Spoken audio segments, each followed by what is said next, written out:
On this week's episode of Newsbreak, we give you an exclusive look inside the Upchurch University Center, set to officially open in early October. And we also spoke with senior Hannah Prem about her Longwood journey in a new segment called Humans of Longwood. This and more coming up on Newsbreak.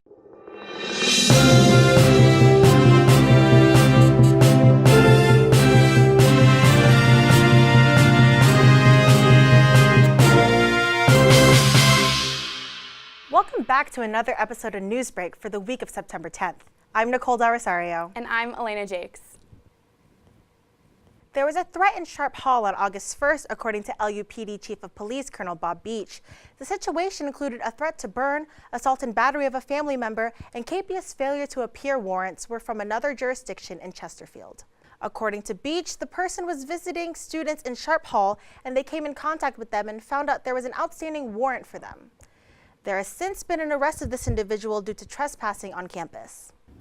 Mortarboard announced the concert lineup for Longwood's annual Oktoberfest on August 30th. The performers include Chris Lane, Bryce Vine, and young bands. Director of the University Center and Student Activities, Susan Sullivan, said, "Two of the groups have songs in the top 50. I think it'll be a good show." With $10,000 less in their budget, main stage chairman of Mortarboard, Josh Darst, said they got lucky all three artists signed on to the event. Darst further said students should expect to see some really popular artists at Oktoberfest and hope students come and check it out. The event will be held on October 6th. After over a year of construction, Longwood's Upchurch University Center is set to open in early October. I received a tour of the new building from Susan Sullivan, who highlighted all the amenities Upchurch will have to offer campus. Let's take a look. I'm here at Upchurch University Center, where Rotunda Studios got an exclusive on-camera tour of what this new building has to offer its students and the campus. So here you are. As the third largest building on campus, this 3-story, 79,000 square foot building will have many resources for Longwood students. Clubs and organizations can rent out any of the 11 conference rooms in the building. There will also be lockers available for students to rent out. So this would be another space that students could just kind of come and hang out as well. The food court will hold 3 restaurants, Panda Express, Au Bon Pan, and Farm Grill. A full-service Starbucks will also be available at another location in the building.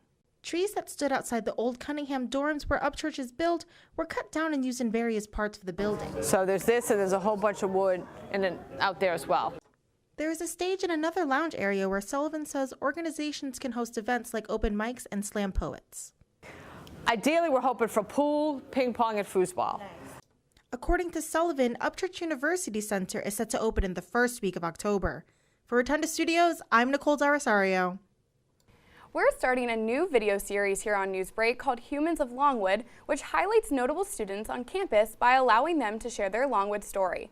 Our first featured student is senior Hannah Prem. I'm Hannah Prem. I'm a senior, and I'm a business administration major with a double minor in marketing and management. I am the president of Lancer Lunatics, the president of Mortarboard, and then the senior class vice president. I'm also a Longwood ambassador, and I'm a member of the club lacrosse team. When I came to Longwood, I went on about like 5 tours, and every single time I came and got a tour, the tour guide was just like the best person ever. And so someone reached out to me my freshman year, and they're like, hey, like you should come like see what the ambassador is all about. And I went to the interest meeting, and just everyone was so nice and so friendly. And I knew like at that moment I really wanted to be an ambassador because I love Longwood so much. And so I said, yep, let's do it and let's give some tours. Longwood Ambassadors was kind of like the first organization that I really got a part of, and that branched off to like everything. One piece of advice I could give is to just enjoy Longwood. Take advantage of everything there is to offer, and really just like go and do that one thing that you didn't think you could do, like climb the rock wall, go swimming in Ruffner Fountain. And if you see me around on campus, please say hi to me. I love everybody. And now we go to TJ Wengert for sports. Thanks, Nicole. We're going to get you caught up on all things Longwood sports for the fall season, starting with men's soccer, who sits at 1-2 coming into this past weekend. They opened the year with a 3-0 win at VMI, however dropped their last 2 games versus UNCG 5-1 and 2-0 versus UNCW. Next week, the team will hit the road on September 11th at William & Mary and then September 18th at Virginia Tech.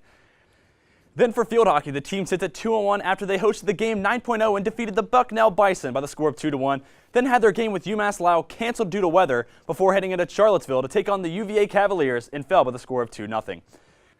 They then hosted UC Davis, and with 2 goals from Leona Restrada and a shutout from Katie Wyman in goal, the Lancers topped the Aggies 3-0. This week, they will travel to Liberty, then Central Michigan, and then play Rutgers also in the state of Michigan. Last but not least, women's soccer, coming off a season where they reached the Big South Championship game, has opened out of conference play with a tough schedule, including 4 of their 6 games being on the road. On Saturday, September 15th at 7 p.m., they open in conference play at Big South champions High Point Panthers.